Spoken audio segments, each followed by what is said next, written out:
আসসালামু আলাইকুম। বাংলা সংবাদে সবাইকে স্বাগত জানাচ্ছি। আমি চিন্তিয়া হক। শুরুতেই সংবাদ শিরোনাম। কঠোরতা নয়, ন্যায্য পদক্ষেপ নিন অন্তর্বর্তী সরকারকে এবি পার্টি। এদিকে সংবিধান সংস্কারে জাতীয় পার্টির ১৯ প্রস্তাব। জানাবো আওয়ামী লীগকে নিষিদ্ধের পক্ষে নেই বিএনপি, বললেন মান্না। এবং সর্বশেষ জানাবো ফ্যাসিবাদের ফেরার সম্ভাবনা বেড়ে গেছে, বললেন মির্জা ফখরুল। দর্শক শুনছিলেন সংবাদ শিরোনাম, এখন বিস্তারিত। কঠোরতা নয়, ন্যায্য পদক্ষেপ নিন অন্তর্বর্তী সরকারকে এবি পার্টি।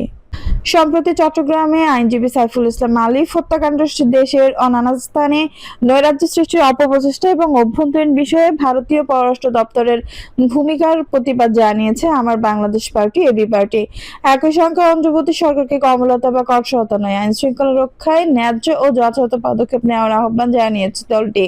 নেতৃত্ববৃন্দ বলেন, রাষ্ট্রের শান্তি শৃঙ্খলা ও স্থিতিশীলতা বজায় রাখতে অন্তর্বর্তী সরকার উপদেষ্টাগণ বারবার বলছেন তারা প্রতি কঠোর হতে চান না। একই সঙ্গে তারা সংঘাত ও বিশৃঙ্খল কর্মকাণ্ডের জন্য পতিত ফ্যাসিবাদের ষড়যন্ত্রের কথাও বলছেন। দেশের এরকম একটি নাজুক পরিস্থিতিতে স্পষ্টত উস্কানিমূলক তৎপরতা তথ্য পাওয়া সত্ত্বেও উদাসীনতা প্রদর্শন এবং যথাযথ পদক্ষেপ না নেওয়া খুবই দুঃখজনক। তারা বলেন, সরকারের নিরাপত্তার সংশ্লিষ্ট বাহিনীগুলোর আগাম প্রয়োজনীয় পদক্ষেপের অভাবে জানমালের ক্ষয়ক্ষতি কোনোভাবে কাম্য নয়। চট্টগ্রামে ইসকন সংশ্লিষ্ট বিক্ষোভকারীদের হামলা, আদালত ভাঙচুর ও একজন প্রতিভাবান আইনজীবী নৃশংস হত্যাকাণ্ড দেশকে ভয়ানক দাঙ্গার দিকে ঠেলে দেওয়ার গভীর চক্রান্ত কিনা তা গুরুত্ব দিয়ে তদন্ত করতে হবে। ইসকনের ব্যাপারে যেসব অভিযোগ এসেছে তারাও সঠিক তদন্ত সাপেক্ষ আইনানুগ ব্যবস্থা নিতে হবে। আইনজীবী সাইফুল ইসলাম আলিফ হত্যাকাণ্ডের তীব্র নিন্দা জানিয়ে নেতৃত্ববৃন্দ বলেন, ভারত সরকার চিন্ময় কৃষ্ণ দাসের জামিন নামঞ্জুরে বিবৃতি দিল। নৃশংসভাবে আইনজীবী হত্যাকাণ্ডের ব্যাপারে তারা কোনো উদ্বেগ বা নিন্দা জানায়নি। বিষয়টি খুবই দৃষ্টিকটু। বাংলাদেশের অভ্যন্তরীণ বিষয়ে ভারতীয় পররাষ্ট্র দপ্তরের পক্ষানুপতক ভূমিকা পরিবর্তনের উদাত্ত আহ্বান জানান তারা। এবি পার্টির নেতৃত্ববৃন্দ বলেন, চট্টগ্রাম ঘটনায় শতস্কানি সত্ত্বেও ছাত্র জনতা, আলেম ওলামা, সব ধর্মের ধর্মপ্রাণ মানুষ ও রাজনৈতিক দলগুলো যে সহনশীলতা এবং দায়িত্বশীলতা পরিচয় দিয়েছে তা আমাদের জাতীয় সংহতির আরো একটি মাইল ফলক হয়ে থাকবে। সংবিধান সংস্কারে জাতীয় পার্টির ১৯ প্রস্তাব। বাংলাদেশের সংবিধান সংস্কারে জাতীয় পার্টির পক্ষ থেকে ১৯ সংশোধনী প্রস্তাব দেওয়া হয়েছে। বৃহস্পতিবার ২৮ নভেম্বর দলের চেয়ারম্যান জিএম কাদের এক সংবাদ সম্মেলনে এই সংশোধনী প্রস্তাব দেন। সংবাদ সম্মেলনে জিএম কাদের বলেন, বাংলাদেশের শাসন ব্যবস্থা হলো ওয়েস্টমিনিস্টার ধরনের সংসদীয় সরকার ব্যবস্থা। এই ব্যবস্থা দেশ পরিচালনার সংসদ প্রধান ভূমিকা পালন করে। রাষ্ট্র সমস্ত সিদ্ধান্ত জনগণের দ্বারা নির্বাচিত প্রতিনিধিদের দ্বারা পুঙ্খানুপুঙ্খ বিবেচনার পর সংসদের মাধ্যমে নেওয়া হয়।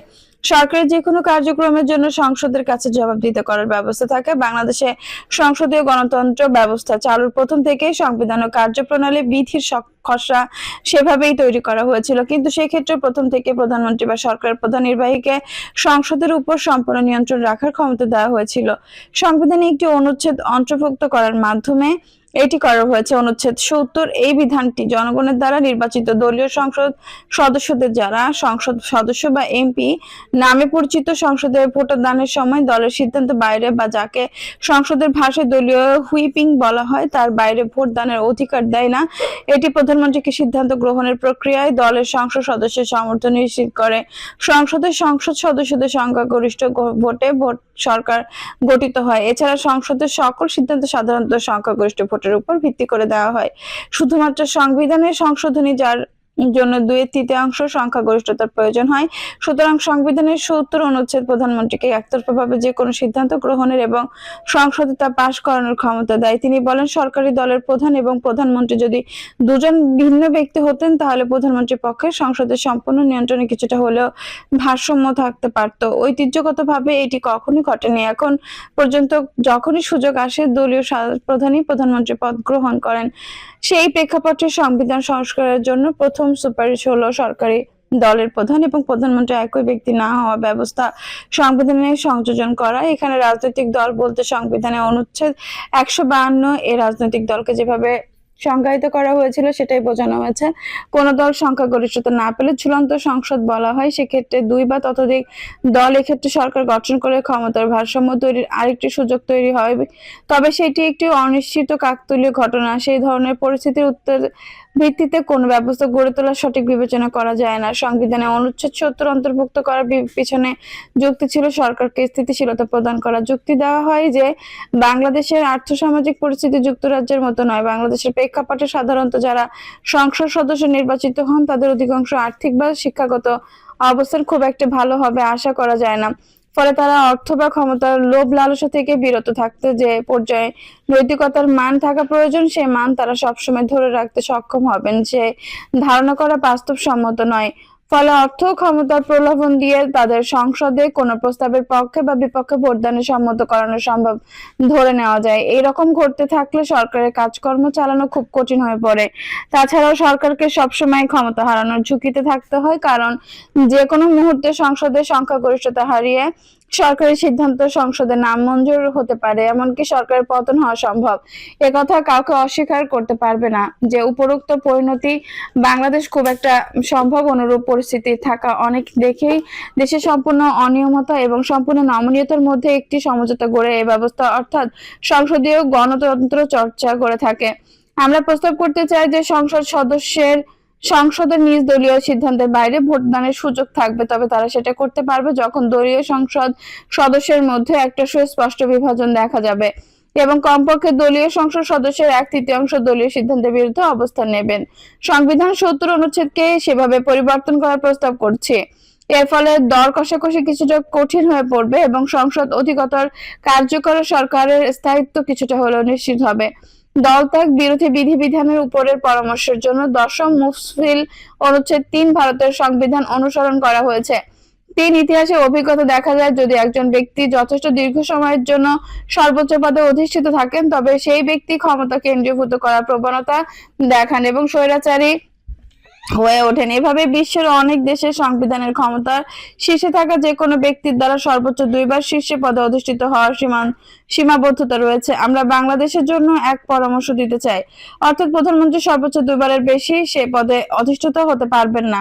এই বিধানটি আমাদের সংশোধিত সংবিধানে অন্তর্ভুক্ত করা যেতে পারে। আরো সংস্কার প্রস্তাবগুলিতে যাওয়ার আগে আমরা পরামর্শ দিতে চাই যে সংবিধানে পঞ্চদশ সংশোধনী বাতিল করা উচিত। পঞ্চদশ সংশোধনীতে বাতিল হলে নির্বাচন পরিচালিতের জন্য তত্ত্বাবধায়ক সরকার গঠন বিধানগুলি পুনরায় চালু করা হবে।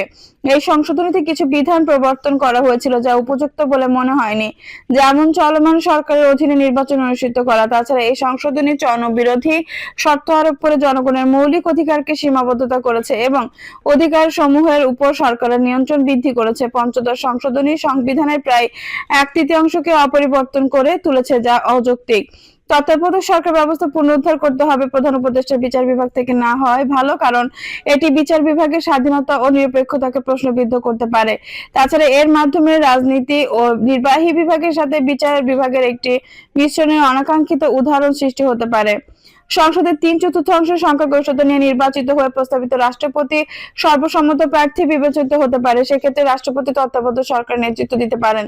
15তম সংশোধনী বাতিল করার পরে সংবিধানের অনুচ্ছেদ 58 খতে সে অনুযায়ী পরিবর্তন আনা যেতে পারে। 6 পঞ্চদশ সংশোধনী বাতিল করা হলে 7 ক অনুচ্ছেদটি বাদ হবে। বর্তমান পরিস্থিতিতে 7 ক যুক্তিসঙ্গত বলে বিবেচিত হয় না।